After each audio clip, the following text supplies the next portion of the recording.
एकदा खाल तर आठवड्यातून 4दा कराल ही भाजी. जुगाड रेसिपीला जरूर सबस्क्राईब करा जेणेकरून नवनवीन व्हिडिओ पाहता येतील. इथे घेतलेलं आहे भरताचं वांग. ते स्वच्छ धुवून कट करून घ्यायचं. त्याच्या आतमध्ये घालायची हिरवी मिरची आणि लसूण. थोडंसं तेल लावायचं वांग्याला आणि हे भाजून घ्यायचं. तुम्ही अगदी चुलीवरती हे वांग भाजू शकता. अगदी 5 मिनिटात आपलं वांग भाजतंय. चेक करायचं भाजलं की नाही. त्यानंतर कांदा आणि टोमॅटो अगदी बारीक चिरून घ्यायचा.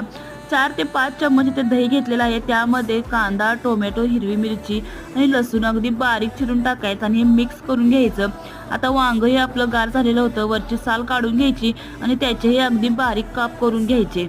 आता तडका देण्यासाठी आपण पॅनमध्ये तेल घातलेलं आहे. तेलामध्ये जिरे, मोहरी, हळद, लाल तिखट, कढीपत्ता, मीठ आणि हिंग आणि गरम मसाला. आता हे तडका देऊन पुन्हा मिक्स करून घ्यायचं. वरती कोथिंबीर, हिरवी कोथिंबीर आणि शेंगदाण्याचा कूट 2 ते 3 चम्मच घालायचं. मिक्स करायचं. तयार आहे आपलं दही तडका भरीत.